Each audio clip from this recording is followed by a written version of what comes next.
Hello, I'm Derek Terry, host of I'm Not Complaining, I'm Just Saying. Here at one of my favorite spots, the barbershop, where we know if you're gonna complain here, then you better provide solutions. Good. It's good.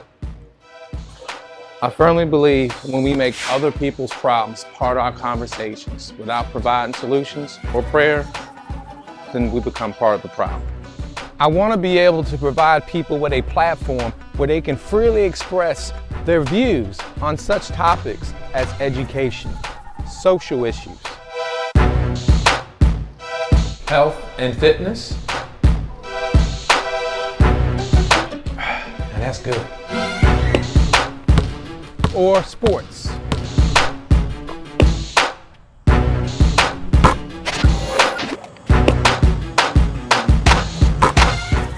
So please join me so we can complain and provide solutions together.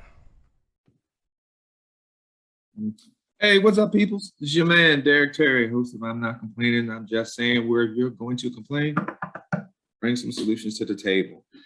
It seems like every time I get on here, I'm dressed in some different type of gear. Today, I'm sporting Roll Tide and Adidas, but none of them are paying me any money for it, so it is what it is. But welcome to season 7, episode 9, where my special guest is going to be Dr. Chino Walters, who is running for Charles County Board of Education at large. But like I start all the shows, I pretty much want to let everybody know that I'm not complaining, I'm just saying the show is free. This is part of my voter education series. So it gives not only the candidates an opportunity to present their platform, but also for the citizens of Charles County and could be neighboring counties who want to get a feel for what these candidates are looking to bring to the table and, some solutions.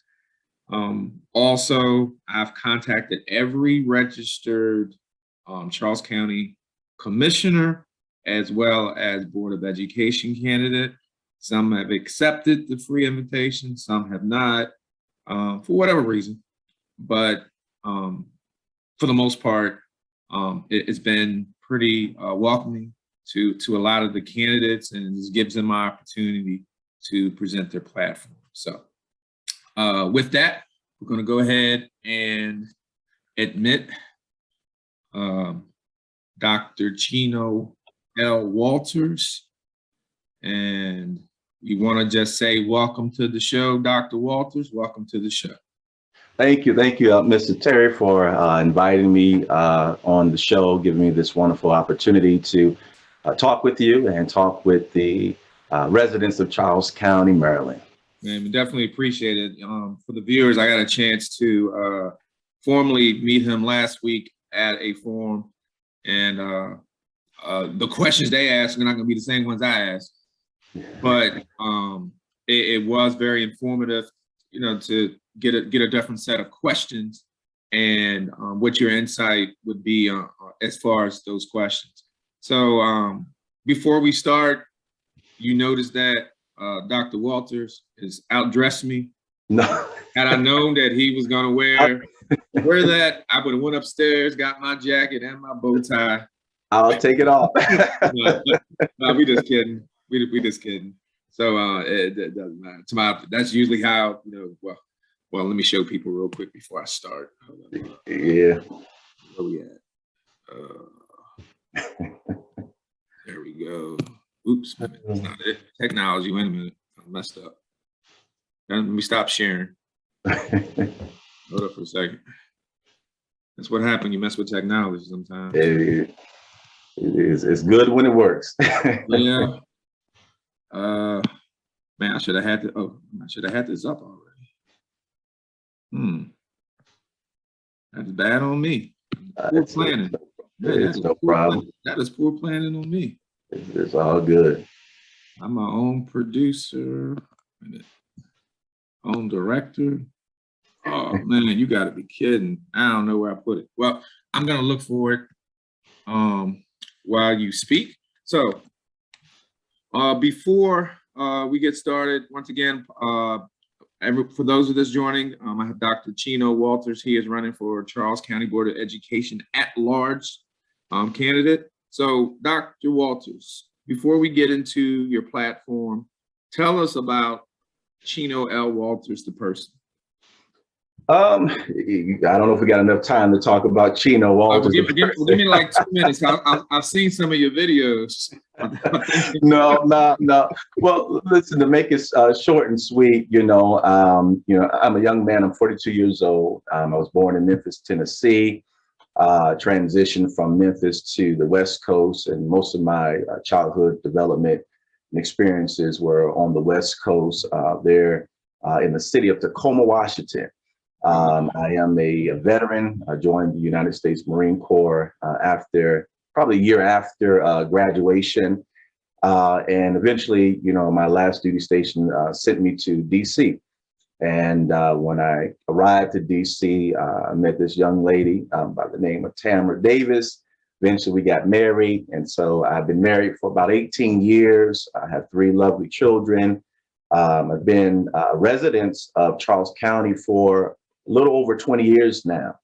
And so, that's who I am in a nutshell. I've been in the county working, as a activist, as, someone who wanted to, be a solution, and a help to the community. So I've served, on various, efforts. I'm a local pastor as well here in the city. I've been pastoring for about 9 years now. And so I'm just glad to be here, glad to have this opportunity to serve our county at another level. Yeah, and we definitely appreciate it. We can never get enough community leaders and people just advocating to, not only make Charles County a great place to live, but as we go out into other places, we had some similarities. You had mentioned Tacoma, Washington. As a kid, my dad was stationed in Fort Lewis, Washington. Oh yeah. So we left just before Mount St. Helens. So I'm kind of showing my age. Yeah. But and as a former Marine yourself, former Army/Air Force, I worked for the Marine Corps last year. Okay. So definitely appreciate your service and your commitment to not only putting, we call it service before self, yeah, but also for our spiritual people out there to bring in the word. So, sure. I like to listen to a variety of different pastors to get an insight. So we're gonna kind of just go right into your platform, but as promised, let me bring this up real quick. All right. I found it. And as you can see, he keeps that bow tie consistent. I'm just gonna move this down over here. I'm not gonna keep this up for some reason when we're talking. The screen stays up and then people can't see it. But this is Dr. Chino Brown. Like I said, he's running for Charles County Board of Education at large. And tell us about, before we get to our first one, tell us about focus on things that matter to our community and public education as primary focus. Join me in the Charles County Public Schools Forward. And if you could give me a 30-second spiel, what does that mean? Well, my main focus, as I stated, is focusing on things that matter. And I think, what we have to do is really look at the things that are going to impact, our scholars and advance their education experience. And one of the main things that I really want to focus in on is closing that achievement gap. I think that is so important, and that's where my focus is on. There are other elements, of course, but if our scholars are going to be successful in a diverse world, if I can use their vernacular, a mean world, if you will, a world that is very competitive, we have to make sure that our scholars are well educated so they can make a contribution to society. And so I want to focus on closing that gap. We have a 94% graduation rate. However, when we look at that, that achievement gap, if you will, that comprehension gap, it's not acceptable. We're looking at a 93% of our high school graduates that are only proficient in mathematics. You're looking at 53%, if you will, of our high school graduates that are proficient in English. And so that in itself was a red flag for me. And so I want to focus on that. And that can't be achieved unless we have appropriate collaboration with the community, with our parents, with educators. And so these are that's the umbrella, if you will, that will help us move Charles County forward. Okay. And I definitely see where you're coming from. You know, being a former educator, I also used to be an adjunct professor and academic counselor at community college. Well, And what I would see is kids would graduate from high school, but they would be seriously lacking in some of those prerequisite skills. We know in the military that if you pass something, you have to immediately be able to apply it to the job. And absolutely. I agree. Unfortunately, I just don't think that, at least in Charles County, and it could be a systemic thing where we're not preparing them. So one of the things that you address in your platform that could assist this is education funding. What are the areas that you see where increasing funding should occur, and then basically how would you propose to get this additional funding to assist with it? Well, you know, that increase of funding for education, you know, it's a holistic approach, of course. Of course, you know, considering where, you know, the genesis of education, the impact, if you will, is that pre-K to fourth grade. And so we certainly will have to invest, you know, enough resources there first. You know, considering that even with the blueprint, it is, matter of fact, by 2006, I believe, 2026, you know, the state of Maryland has a desire that 50%, you know, of the institutions that will provide that pre-K will come from private, you know, institutions, if you will. And so investing in pre-K is very fundamental. Not only that, but use the funding really to assess, you know, how are we developing our curriculum? You know, what are we doing to ensure that we are teaching, you know, courses that are being learned versus just taught. And so, you know, we certainly would have to put the funding not just in, you know, early childhood education, but then also, you know, empowering and developing our educators. As you said, you know, being, you know, an educator, I had an opportunity to work in the school system as well. You know, it is vitally important for our educators not just to have a development plan. And I say this carefully, but I hope it goes across the right way. It's important for our educators to have the necessary funds to be able to know how to educate in their demographic. And so that there are certain demographics that require certain types of specialties and skills to bring about, you know, the solutions that we're looking for. And so that funding would increase salaries of our teachers. That funding will increase, you know, early childhood education, after school programs, CTE programs, those things that will provide a diverse pathway to success. Okay, so you mentioned, I guess, providing additional funding to teachers rather through pay through resources. So one of the things that you mentioned in your platform is teacher recruitment and retention.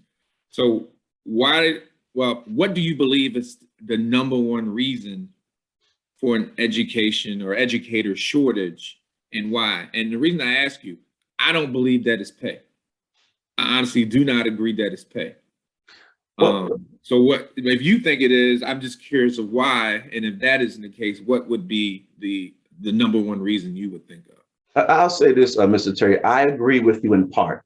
I do believe that pay is important in the recruitment and the retention, you know, issues that we have in Charles County.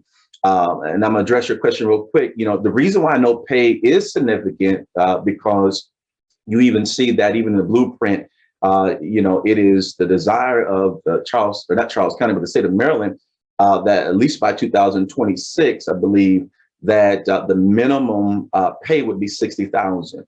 And so there are some direction going toward increasing the pay because many of our teachers are leaving. They're leaving our county, not just for the pay, but the overall compensation package. Now, not to interrupt you, but you had mentioned, and I think another candidate brought this up before, with the minimum pay to be 60,000. What do you say to those teachers that say they're already at 60? So now you're going to give a fresh new teacher who hasn't did anything yet, not paid their dues. So let's say, for instance, that starting salary was 50,000. So now it's 60. Someone who's making 60, I would expect 70. I would expect a $10,000 increase, because I can tell you if that doesn't happen, teachers are going to bounce. They're like, wait a minute, this isn't fair. No, you raise a good point, and I believe in that blueprint, it shows that there will be these incremental increases for the what I would say teachers that have been grandfathered in, those that have the specific certifications and time and grade, if you will. And so I believe that is part of the plan. But to your previous point, pay is significant, but I also believe it's the lack of autonomy in the classroom. Teachers are burnt out. I've been there before. I want to say this carefully only because I've experienced it firsthand. Unfortunately, a lot of our teachers are being viewed as glorified child care providers. And what I mean by that, I get scared. Yes, they are. I left, and I even used this term where I said you're pimping the teachers, because believe me, you're having them do a lot of extra work for very little pay, and they're doing it for and sometimes they're doing it for free. Well, listen, I know that to be true, and so there's so many tentacles that that contribute to the issue. Like I said, the classroom sizes are too large. There's a lack of autonomy in the classrooms. The teachers do not have the creativity that they should have. The technology in the classrooms are not there. The support from the administration, and it may not be across the board, but the administration holistically, could do better. I had an opportunity to speak with a teacher not too long ago, and she was floored how the administrator did not support her efforts in front of the student. And in other words, the student was viewed as the authority. And here's the thing, when she told me that if you have not been in the classroom, you would say she's fabricating that position. I know that to be a fact. I've witnessed it with my own eyes. I've seen it where, students, they are insubordinate. They'll cuss a teacher out. They'll threaten the teacher. And the teacher is literally handcuffed in their classroom. And so you're in an environment that's stressed. You're in an environment where now you have to play parent. We're not paying our teachers enough. Now they have to take on the parental roles. And so, I believe we need to take a step back and really assess what is the role and responsibility, twofold, of the teacher, the educator, and the parent and the administrator in order for us to provide a practical, solution, educational solution for our scholars. And so yeah, I mean, you got to pay them more. You got to give them autonomy. And I'm gonna just be honest. There has to be some incentive. Are our teachers, getting packages where their loans are being forgiven? Are they getting vouchers where they can afford homes? To afford a home in this county and make what teachers are making now, it's ridiculous. Yeah, but some of these incentives are contingent on funding, unfortunately. Sure. I know some school districts, they get federal funding. I know when I worked in Baltimore City, way back in the day, Baltimore City had a federal grant, which I believe was able to assist if you lived in the city, if you bought, you could buy a house literally for 50% off as long as you guaranteed to teach in the city for 3 years in certain areas. But as we look at teacher recruitment and retention, you really kind of already touched on some of the strategies for the retention.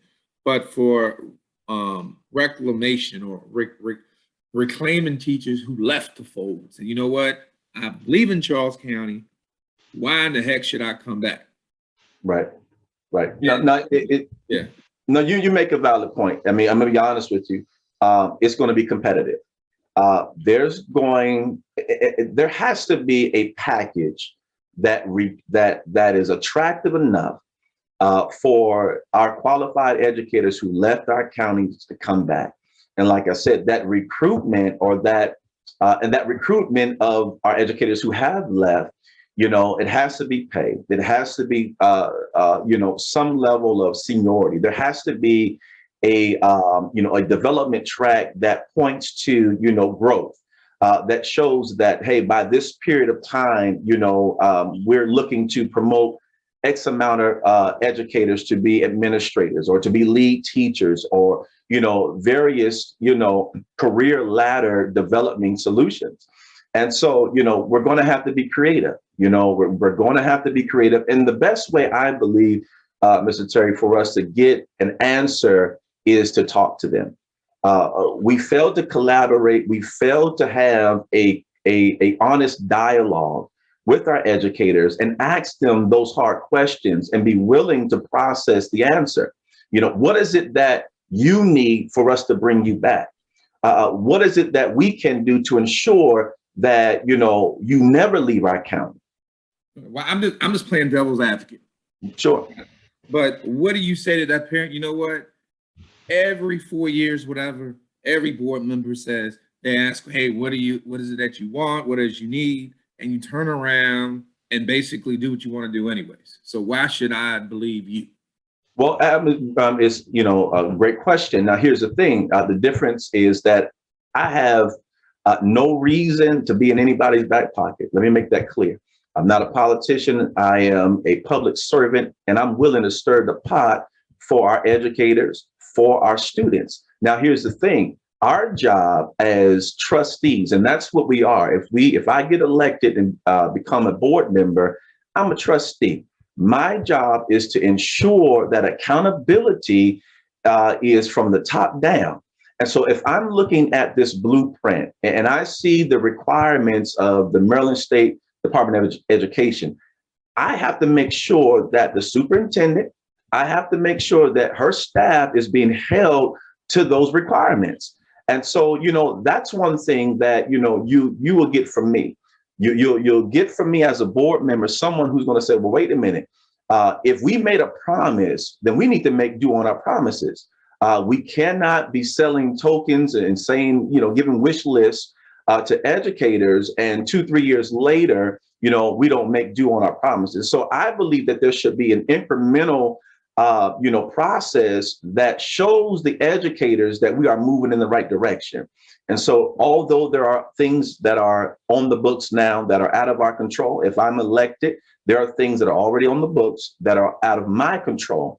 But that following school year, there should be, a show and tell, if you will, that will prove to our educators that we're moving in the right direction. If that means, a one-time, in this instance, a one-time increase or a one-time, stipend of $3,000-4,000 just to show that we're moving in the right direction. Yeah, I think they've done that. I can't remember what year. It may have been $1,000 or whatever it may be. Mm-hmm. And it helps to a degree, but it's like a Band-Aid. And yeah, you don't want no Band-Aids. And what happens, you kind of lead me into the mental health aspect, because for me, I left because mentally I couldn't take it anymore. And that was after 18 years. I couldn't retire as an educator, but at the same time, I was tired. I said, I can't deal with it more. I'm saying there's not enough money you can pay me to come back in the classroom and teach. But it doesn't mean that I still don't educate, I still don't advocate, and I still don't care about our youth. Right. So what do you feel Charles County is lacking in regards to mental health services for educators, not necessarily students? Because we know students need them, but what about our educators? Listen, I think staff and our support staff. I'm sorry. Absolutely. As you said, we know it's needful for our scholars. But to your point, I think it was overlooked and has been overlooked for our educators. That should also be a part of that conversation, that holistic approach that, listen, we're going to provide, mental health solutions and services to our educators. We're going to provide, whether there are vouchers for them to be able to, see, counselors and psychologists and psychiatrists that they may need to see. I also believe that there should be a mental, how would I say it, resting period. I'll just be honest, teachers. They call it, well, They- it's sick leave, but I know. I would say it's mental. It's a mental health day. That's what I'm. Well, no, that's the point I'm getting to. They would call it sick leave, but there should be, no, there's going to be a period where we allow teachers, they may need that mental day off, or whatever it might be. I think providing those olive branches will show that we care about our educators. We care about your health. We got to make sure that we're not overtaxing them and making them do what healthcare providers should do. So hence, we need to hire more healthcare providers, more nurses, more psychologists, more school counselors to take on the behavioral issues that are in our schools versus putting that responsibility solely upon our educators. All right. And we talk about, you had mentioned earlier where you were trying to, close that education gap. But we also understand that there's a poverty and there's an opportunity gap, and that's mentioned in your platform. How will you address the problems, found among disadvantaged students, whether it comes to homelessness, lack of access to the internet or technology, food, whatever it may be? How will the board, and I wouldn't just say actually it is the board. How would the board address this? Because a lot of times we have outside organizations that are assisting, but how do we make this a number one priority? And don't get me wrong, the system has done a good job in some parts of it, but in other parts they lack. So, well, Mr. Terry, I certainly believe it's a collaborative effort, first of all, with the county commissioners. And I'm not going to go there right now, but I think there has to be a dialogue to ensure that, we are collaborating effectively to address, the poverty issues that affect the educational experience of our scholars. One way to really address this, holistically, if you will, I believe just this year, I think it was Dr. Mudd Elementary School received its funding to be a community school. I think Indian Head Elementary School is the next school that will be coming up. Those community schools will be, a school that provides that wraparound service, if you will. And so what they would do, they would provide the services to those that are less fortunate, provide those after school programs, those holistic services, whether it's tutoring, healthcare, access to, technology, internet, equipment and things of that nature. And so I think we have to look at our resources that we have on hand and then also collaborate with the commissioners and let them know that, listen, if education is a priority for you, then we need to make sure the funding is going to be made available for us to provide solutions for those who are less fortunate. And so I think that's one of the first steps, we can take, and then we can assess from there and continue to build, that package, if you will, as we move forward. Okay. Now you had mentioned community schooling, and my definition of community school or community schools may be different. I went to a community school, meaning that everything around Edgewood was centered around Edgewood. Businesses got involved. It was that village concept. Yeah. And what I've seen in Charles County, I've been here since 2006. There's been a lot of rezoning. I mean, a lot of rezoning. Of course, they say, well, we got to rezone so people go here. But what happens, you take away that community school concept, that village concept. It's like literally, my son, I can go maybe a half mile up. Those kids go to North Point. These kids go to Westlake. West Point, yeah. And I'm not, that's not my area of expertise, but I do know where I lived at. We knew where everybody went to school at based on the zone. I mean, literally, we knew the road. So anything that was built on that road, regardless of how many houses were built there, they were going to that school. Right. And so the question is, with the constant rezoning of our schools, how do you plan on implementing or promoting community schools? Because there's a lot of pushback when you have to rezone. And and from what I understand, the superintendent will present maybe 3 or 4 different proposals after they meet with the community. But I just think it's damaging when they have to constantly rezone. What Yeah, is your take on that? no, I mean, absolutely. And let me move back, take a step back, in regards to Dr. Navarro. I think she's approaching it the right way as it relates to, having the forum, speaking with the community and assessing, because of the rezoning, what are the needs and what schools would be the schools that we would use as community schools. Now, I think it's important for us to, as I said earlier, to have that collaboration with the commissioner and with our, senators as well. Because if they're making these decisions in silos, then it affects the overall objective of providing equitable, and accessibility, for our educators. And so I found out, and I've been learning this by, attending some of the meetings and speaking with some of the board members, and even speaking with other, government officials, that there is a gap in communication, and that gap has caused some of the greatest holes that we're experiencing now. The rezoning took place, the rezoning took place, and there was not a collaboration. There was not a pro and con. Here's the repercussion of that.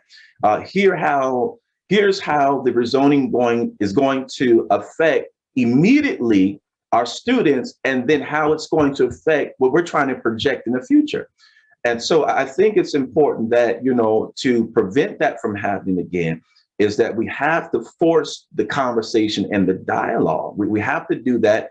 We have to make sure that our county commissioners are hearing the voices of our business owners, our students, our parents, and then we're holding the educational leadership, in this instance, the superintendent and her staff, accountable. Because if we continue to rezone every 4 years, here comes another rezoning, whether it's because of political move or not, this rezoning is breaking up the future of our educational system.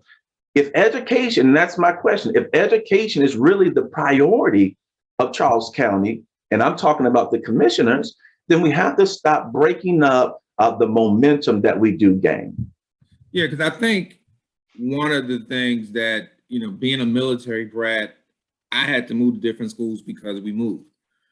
But I've noticed when, and my son was fortunate, when they rezoned, he was going from elementary to middle to high. Where some people were the elementary, they were, I can't remember whatever the grade, whatever it was, they were going to be split. So these friends that you formed a bond with, yep, for whatever years, not saying that the bond wouldn't go away, but socially and psychologically, you're like, hey, I thought we was gonna go all the way to high school. And I don't think that, and I can understand from, okay, we're trying to make the classroom sizes smaller, right? And we want to do this and do that. What we've learned through COVID is that virtual can happen. And I've been a strong proponent for virtual for years. But I'm like, nah, we don't want to do that. I don't know if it has to do with FTEs or whatever. But I'm like, look, if the whole purpose is to have smaller classrooms, why not give students who are capable of doing it the opportunity to do virtual or to go to community college part of the day to reduce class size? Which, well, no, I mean, you make a valid point, and I think that's a part of the solution, to provide these various pathways to success, to provide, opportunities for, like you said, those scholars who have shown, the ability to handle, college level courses, allow them, partner with, College of Southern Maryland, allow them to, be in college half of the semester, half of the year, if you will. Allow students, like you said, that have the discipline to do virtual academy. I think, Charles County has opened up 8th through 11th grade, I believe, for virtual academy. But even then, we have to make sure that virtual academy will provide the necessary experience that will not widen the achievement gap, but that will allow the scholars to, excel just as they would if they were in the classroom. And so those are the things that will help, of course, mitigate the large classroom sizes. Of course, we need to build some more schools. We need to do that. I know they're projecting to build some new schools here in the next couple of years, if you will. But at the same time, if we build these new schools, do we overload these schools as well? Will there be another rezoning? Will we find ourselves back in the same situation? There will be a rezoning. Yeah. Because it happened with St. Charles. For whatever reason, some of them kids should have went to La Plata, but they end up going to St. Charles. And I have my theory why, but but those kids could have easily went to La Plata. Absolutely. So you had mentioned when we start looking at virtual learning and making sure that the curriculums are in line and making sure they're pretty much getting the same level of education, just in different setting. So I'm not sure if you're aware, and I think it's called the Charles County Board of Education Code 6412.4, which basically allows parents to pull the child out of class if they object to current curriculum, instructional material, and media materials. I think this review of this code was today during the meeting. So what is your general feeling about this, as a parent and as a potential member? I think some of it has to deal with something that isn't taught, which is CRT. And unless your child is a law student and they volunteer to take the course, it just simply isn't being taught. But, as a parent, how do you feel? Is there anything that you can think of that you object to your child learning outside of maybe sex ed? Sometimes parents just don't feel that their child is old enough. But outside of that, I don't understand. So as a parent, as a board member, what is your position on either reversing this code? And they're probably voting on it now. I don't know what the result was, but just if you was on the board right now, what would be your general feeling about it? Well, I think that, there certainly has to be, a critical, assessment of the code, maybe even a modification of it if necessary. I think what we don't want to do is strip, the parental rights, of our parents. I think it's important to give them, that liberty that they do have, where there can be some level of objection to certain things. I think it's a fine line, because this can certainly turn into a political issue. And we want to, steer away from those things that are political, because we're in the business of educating. And so, to your question, Mr. Terry, I certainly would have to put my eyes on that bill more critical, and really look at the pros and cons, and then understand from the view of, the parent, why would a parent want this option? What would be the repercussion of the child's education? Will there be, a long-term issue? Will this become more of a control mechanism? And so those are the things that I would look at before even ruling whether or not to decommission it, to modify it, or to keep it in place. Well, I know, like for me, and maybe elementary, when you look at it, the curriculum really is set by the state. So if it's set by the state, there are a lot of scholars in there that say, you know what, this is age appropriate for these children. Sure. What I have issues with is when parents say, you know what, I don't want you to teach my child what we know are facts, because you get your information from YouTube or whatever it is, and they're going to find out the facts eventually. And for years, we were taught falsehoods. Columbus discovered America. We know he discovered America. He got cities, towns, all this stuff named in his honor, and didn't even step foot on his land. But yet that's what we were taught for years. Let me say this, Mr. Terry, without, going down, the pathway, if you will.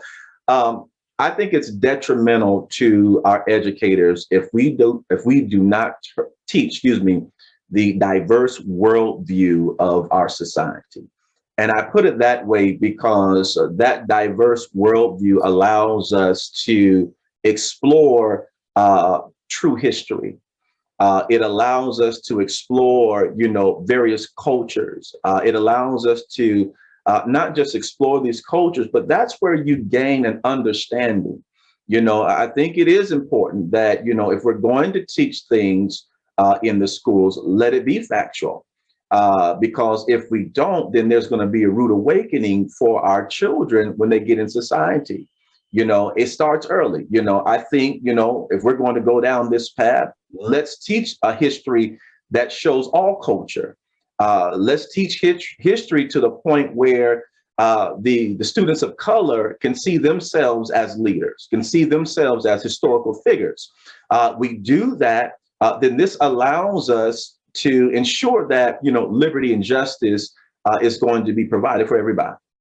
Yeah, because I think for me, what is frustrating as a former educator is that we have English lit, English comp. When you have students writing, most of what they're writing on a beginning level, well, I wouldn't say beginning level, as they evolve as writers, is on a fictional level. When you are reading English lit, some of those books are fictional. Regardless of what the historical context is, it's there to get you a skill, whether it's inferencing, fact and opinion, main ideal, whatever it may be. That's really what people should be focused on. But you brought up something about diversity.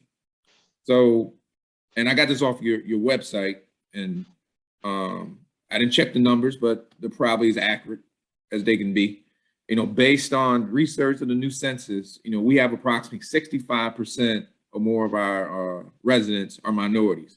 Most likely, probably 60 of that African American. And most schools have at least 50% or more. I'm sorry, 50% or in some cases 75% African American population. Now, this is just my personal point of view, but there's also things that I heard when the new superintendent was selected. And I have nothing against her personally, anything like that. Sure. But I was a little salty with the current board's decision not to select an African-American superintendent, because it would seem to me that Charles County, you know what, we ain't ready yet, or we not ready yet. But when you have school districts such as Calvert and Frederick County that have nowhere near the population of African Americans we have, they're ready. So what is your take on that? Because I know it's going to be an issue for whoever the next board is. They will determine whether or not that contract stays, or is it time for us to get an African American superintendent? Well, let me say this. As you said, I don't know as much as I would like to know about Dr. Navarro. I think, and I believe she's going in the right direction. I will say this. I'll say that.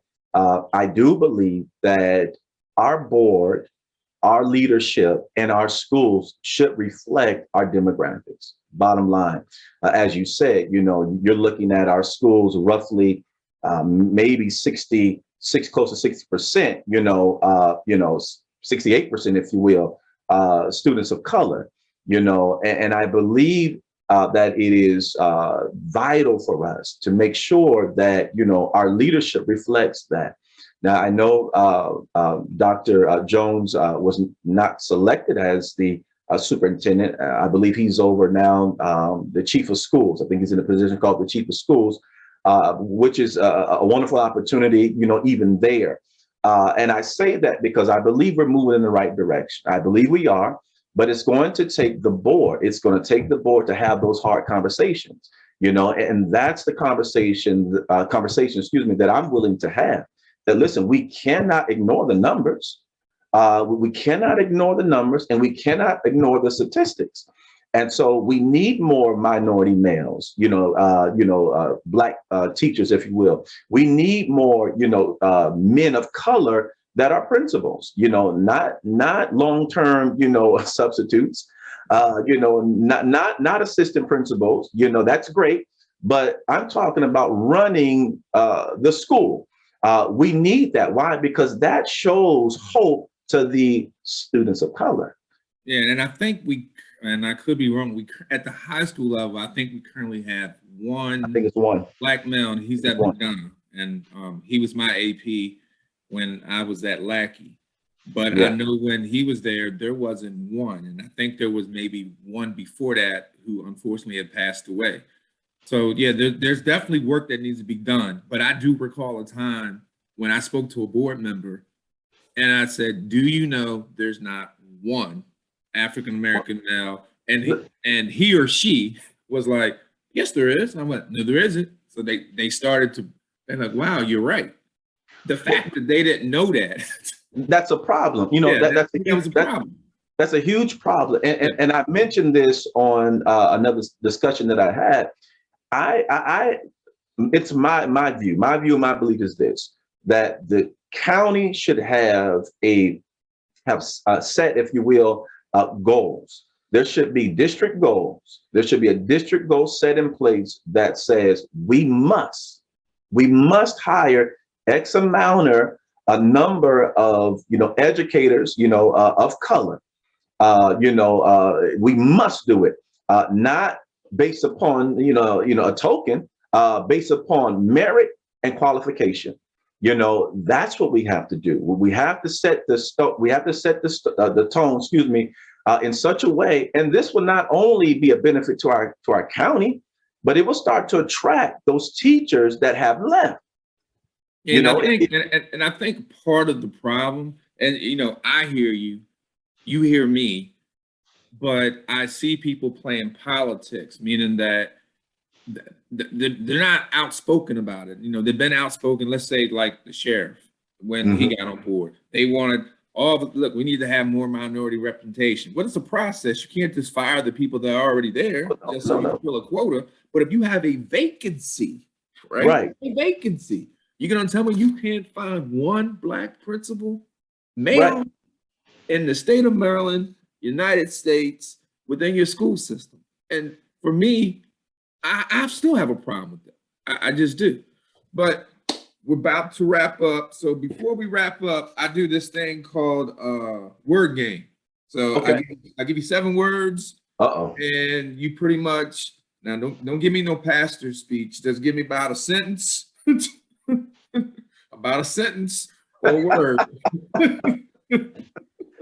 All right, I'm gonna try to hit it and quit it, hit it and y'all go. be like, look, you be like, look, I'm about to sit down, and then you're like, no, you're about to sit down. It was like 20 minutes ago. It's not. No, man. But I'm gonna give you some words, and then you just kind of tell me your general feeling. Okay. Charles County. Developing. Okay. School safety. A collaborative effort. All right. COVID-19 and virtual learning.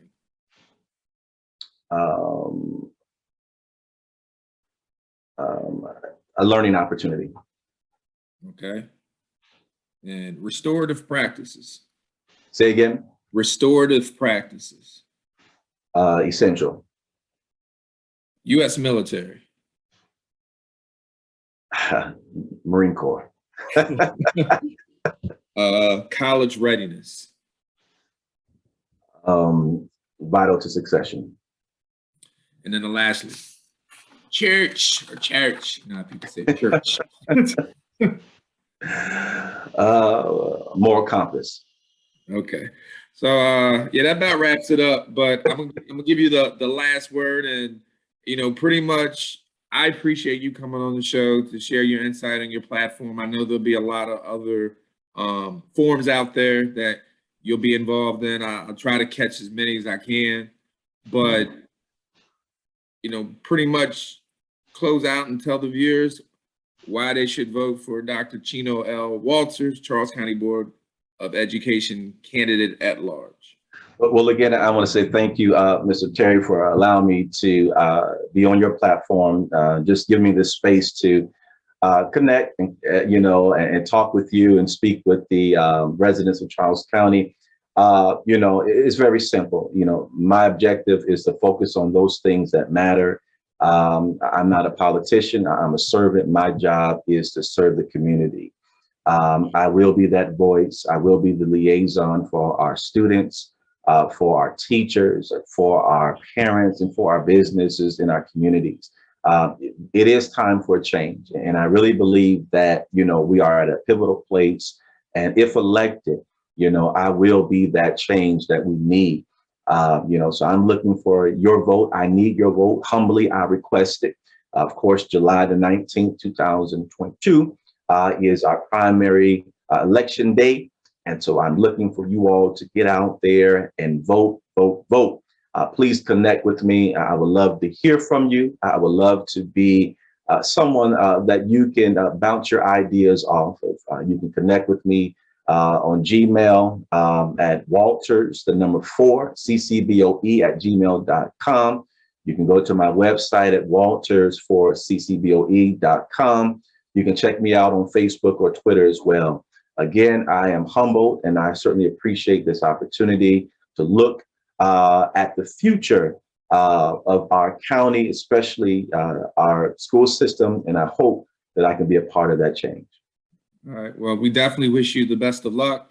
And like I told all candidates, if there's anything that I can do to help promote your message, let me know. I'm not endorsing any particular candidate or anything like that, but because you've been on the show, if you need something promoted or if I have time for another interview, you just let me know. But I tell all the candidates that regardless of their party affiliation or regardless of what they're running for. So once again, we appreciate it. We wish you the best of luck. And we will hopefully, we definitely will see you on the campaign trail. But, until then, peace and blessings. All right. Same to you. Thank you so much. You're welcome. All right, y'all. Once again, I want to thank Dr. Chino L. Walters, who is running for Charles County Board of Education at large candidate. Definitely want to thank him for being on the show. I hope that you got a little bit, hopefully a lot of information in regards to his platform. But at the end of the day, it's up to you to contact him and all the other candidates to ask more questions, because I can't ask everything, but I ask questions that, I want to know the answer to, but also there were some questions that some viewers want to know the answer to. And, for the most part, he answered all the questions. Don't necessarily always agree, but that's fine. I don't ask to agree. I just actually answer the question. And that's what I respect the most. So next episode, it's going to be episode 10. I don't want to announce who it is yet because we may have to reschedule. But anyways, I think it'll be a nice interview and hopefully gets some good insight on why this person is running, what their platform is, and all the other stuff. But gonna get out of here. Peace and blessings. And remember, it costs nothing to be kind but time. Later.